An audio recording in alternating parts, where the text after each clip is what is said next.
Kanto mo ako. Nagluto tayo ngayon ng seafood. Kanto ba ito?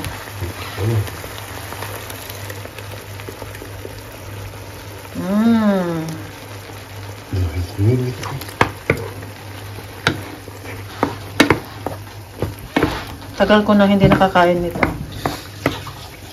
Kaya kahapon, bumili talaga ako.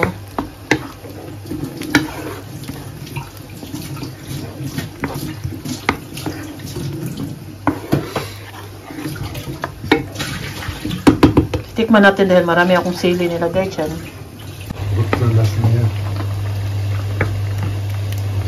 Rano dabei und dann die Spaghetti schon rein. Die ganze Sahne? Ja, ganz klar.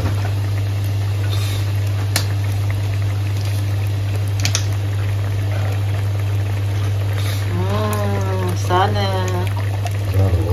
Sahne cream. All-purpose cream, what is that of English? Good.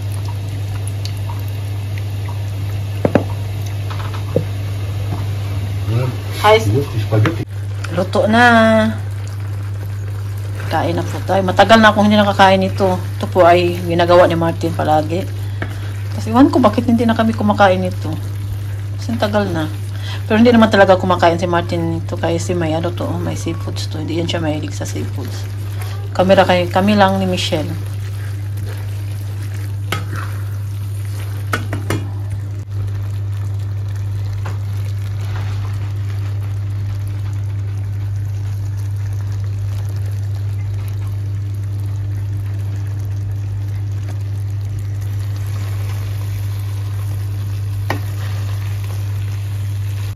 Ayan, luto na po ang ating pagkain. Kain po tayo. Oh, may seafood siya. Sarap.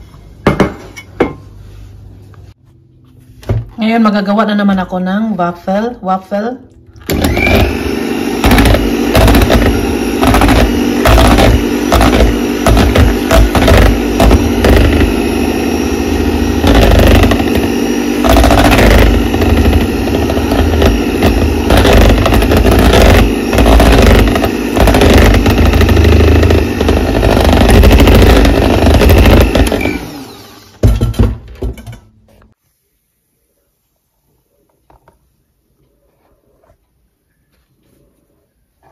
Ito na po yung ibibigay ko po sa inyo. Isa po sa inyo ang mananalo nito. Ipapadala ko po to siya ngayon sa kakilala ko na uuwi ng Pinas. Sana nga makaabot pa dahil ngayong Biyernes na sila aalis. Tapos ngayong Lunes na dito. Tapos ngayon ko pa lang siya ipadala. Ito po siya. Diba? Ang ganda. Sa Sara po to. Ito binili. Isa lang po ang manalo dahil isa lang po yung nakayanan natin bilhin ngayon. Babawi lang tayo next time. Pipili po ako kung sino po sa inyo. Sasabihin ko po kung saan po kayo magko-comment at doon po ako mamili ng isa sa manalo nito. Ang ganda oh. Lakas makamadam-madam tong ano na to. Tingnan po ninyo, tinapon na yung mga gamit ng kapitbahay namin. Yung sopa niya, oh, maganda pa siya. Hindi lang masyadong klaro dito sa cellphone ko. Pero tiningnan ko kanina sa labas. Hindi pa masyadong ano, hindi pa siya sira. Ang ganda pa oh. Kaya lang pag ano na pa pang luma na siya na style. Malapit lang yung Pinas no. Pwede yan ipadala. Hala, tinapon yung isang upuan dyan oh. Yung nakapatong. Maganda yan ilagay sa garden namin. Bakit hindi ako tinanong ng anak niya? Sabi ko sa anak niya na ano ba? Sabihin sa akin kung may itapon sila baka may magustuhan ako para sa likod namin, sa garden namin. Kasi ito sa garden namin, sa likod po, maraming nasunog na gamit dyan. Upuan, lamisa, dahil nga nung sinusunog yung likod namin. Yan oh, maganda yan siya pinturahan ng ano, puti. Tapos ilagay sa likod. Lalagyan ng mga bulaklak ba? Pero nakaano na kasi yan, hindi yan na siya pwede kunin dahil naka-register na yan sa kukuha ba? O pwede man siguro, iwan ko lang. Baka pagalitan ako, wala na kasing tao dyan, umalis na yung anak niya. Dandahan na talaga natin napon yung mga gamit. Oh, ang ganda pa ng sopa, oh. Sus, malapit lang ang Pinas.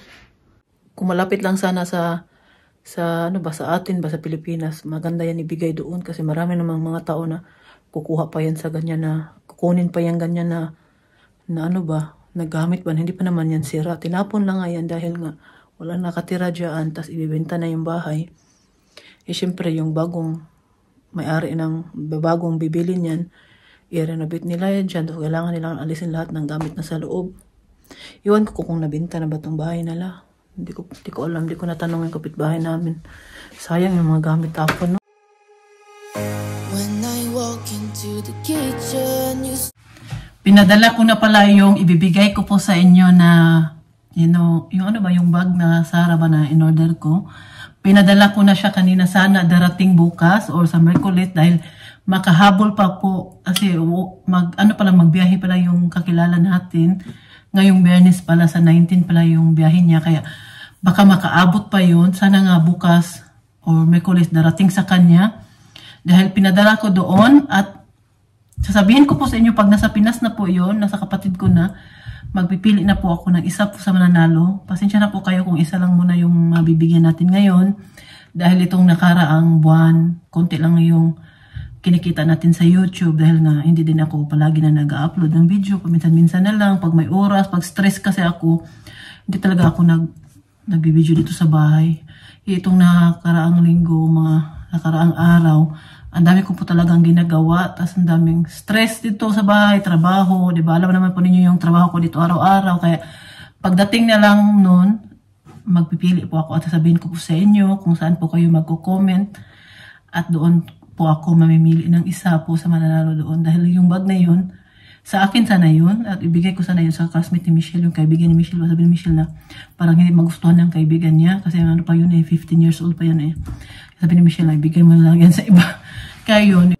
Sana po magustuhan ninyo dahil napakaganda nun at simple lang yun at para ano lang yun ba, pasalamat po sa inyo na yung mga sumusuporta sa akin na hindi nang iwan, nandyan pa rin, nanonood sa akin at nadagdagan pa tayo, naging 13,000 na tayo dito. At sana marami pang datin dito, no? Marami pang madagdagan pa ba? At yun na nga palagi kong sinasabi kay Oliver na kahit pakunti-kunti lang yung kinikita ko dito, at least palagi naman, di ba? Buwan-buwan naman tinakatanggap ng sahod, kahit pakunti-kunti lang, at nakakatulong din naman, at anong tawag yun At hindi din kasi ako palagi na nag-upload ng video dahil nga stress tayo, marami tayong trabaho ngayon. Sirado ko mga bintana bagong pasok ng mga lamok namin. Dumating na yung in-order ko sa online. Hindi ako nag-order nito. Siguro binigay lang to niya. Malapit na siguro to mag-expire. Yun nga, malapit na. Ngayon, July 27. Kaya binigay niya to. Bait naman. Itong kaunahan na nag-order ako sa kanya. Hindi ko siya kilala. Sa ko lang siya nakita sa online. Kasi yung mga in-orderan ko po, mga halos kilala ko po sila dahil ulit-ulit na yung order ko sa kanila. Ito kasi, mura yung pancit canton niya, kaya doon ako nag-order. Titingnan ko kung galing to sa Pinas. Thailand. Nakalagay dito made in Thailand na naman. At meron din tayo dito stick. Na-order din ako nito. Meron din ako in-order na ding-dong. Kunti lang yung in-order ko. Gusto ko lang talaga kumain ng saging. Pati si Michelle, sabi Mama, bakit hindi ka na bumibili ng saging? Sabi ko, wala na akong nakita sa Asian store na pinupuntahan natin Na pinupuntahan namin ba? Sabi niya, order ka Mama dahil na-miss daw niya kumain ng saging. Pero hindi to ang gusto niya kainin. Yung turon. Ako naman, yung saba, ang gusto kong kainin. Kakainin ko to siya ngayon. Tamang-tama, may sakit tayo ngayon, may trangkaso, nahawa ko kay Martin. Sus, ngayon pa talaga. Pero buti na lang na ngayon na ako nagkatrangkaso dahil nga ngayong linggo po, invited tayo at ninang tayo ni Daniel. Binyag po niya ngayong linggo. Kaya mas mabuti na din na ngayon ako nagkatrangkaso, hindi pa mag-start ng Sabado o Linggo, no? Yan lang yung order ko. At 29 euro lahat yung babayaran ko. Isisend ko agad para hindi ko makalimutan. Kaya naman. Ito, turon. Ito yung kakainin ko. Ito talaga, paborito talaga to ni Michelle sa lahat po ng anak ko. Ang kumakain po talaga ng ano ba, halos lahat kinakain niya. Si Michelle lang talaga. Pero itong dalawa kong anak na ko, ang arte-arte. Mapili sa pagkain. Tapos kanton, ito din stick. Nili ko din to para sa kanila. Yan. Ano natin, kakain. Ibigay natin sa mga bata. Tikman nila. Ang palda, ito siya. Diba? Sayang, manipis man. Pero pwede naman magsuot ako ng ano, sa loob. At ang haba nito, pwede naman siya gawing, pwede naman siya, ganyan. Ano ba? Tapos, i-insert lang siya. Yan. Pag natab, na ano man siya, na natakip ba, natakpan yung ating ito sa harap. Ano ko muna siya na, i-try ko muna siya insert. Ganyan siya, Laki ng buson ko ba? Pwede naman siyang ganyanin. Yan.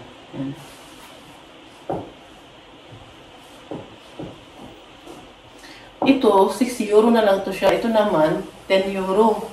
Kaya, binili ko to siya dahil mura lang. At, ito talaga yung hinahanap ko na susuotin ko sa binyag ni Daniel. Pero yun na lang, yung taas, manipis siya. Pero pwede naman ako magsuot ng ng blazer ba? Kulay black na blazer o da. Sobrang nipis po niya. Para siyang, para siyang barong. Ang nipis. Maganda sana yung kulay. Ito talaga yung gusto kong susuotin na kulay sa binyag ni Daniel. Tapos ito naman yung pantalon natin. Yung kulay ng pantalon. Ito naman yung sapatos. Hindi pa yan sigurado kung yan yung susuotin ko. Siguro kulay. Iwan ko lang kung anong bagay na sapatos susuotin ko. Ito siya Kasi doon ako. Magandang umaga po sa inyong lahat. Ngayon may trangkaso tayo. Tapos 3 araw na akong dinaligo. Pero nagpupunas naman ako ha. Yung lang ba, yung buhok ko lang ba, hindi ko binasa. Dahil nga may trangkaso tayo, 3 araw na to ngayon. Yung sipon na ngayon. Kahapon wala pa akong sipon. Ngayon may sipon na. Buti na lang na, minom talaga ako agad ng gamot. Hindi ko pinatagal ba. Ngayon, 3 araw na, tapos 3 araw na din tayong umiinom ng gamot. Para ngayong weekend na to, maging okay na tayo. At iinom lang ako ng lemon, lagay lang sa mainit na tubig. At ngayon po ako magbibihis dahil bibili ako saglit sa labas ng gamit para kay Uma ba. Sandali lang ako, balik ako agad sa bahay dahil masama yung pakiramdam ko. Alam mo naman po ninyo pag may trangkaso, di ba? Masakit yung lahat yung katawan. Tapos, kanina nag-video call pala kami sa pamilya ko sa Pinas dahil dumating na yung package na pinadala ko doon. Noong April ko yung pinadala, dumating na. Ang bilis. Hindi siya mabilis. April 20 siya na biyahe. May, June. Mag 3 months din, no? Tagal din. Matagal siya. Pero okay lang, at least dumating na doon sa bahay namin. Binuksan na nila kaninang nagkagulo sila. Yun lang po muna naipakita ko po sa inyo ngayon. Bago ko po ito baka maghanap ako ng bagong masusuotin sa binyag ni Daniel o magtingin ako sa cabinet ko. Yung lang naman, yung sa taas lang naman kasi meron na akong yung pantalon, hindi ko siya sasauli. Yung lang, yung sa taas lang. Maghahanap ako, baka meron ako sa cabinet. Minsan, nakakalimutan ko po na meron akong ganyan. Kasi nakatago lang sa cabinet ba, kaya kailangan kong titingnan yung cabinet ko kung meron ako maisuot doon para hindi na ako kailangan pang bumili. Kasi wala ako masyadong mga formal na damit. Dahil palagi naman ako nagdidress noon, yung pantalon. Minsan lang naman tayo mag-ati ng mga formal na mga okasyon, mga binyag, kasal. Minsan lang. Kaya ngayon, titingnan ko mamaya pag uwi ko galing papunta ako sa NDM. Babalik din ako agad. Yun lang po muna may pakita ko po sa inyo. Sana nagustuhan po niyo itong video natin ngayon. Maraming salamat po sa inyong lahat. Mag-iingat po kayo palagi.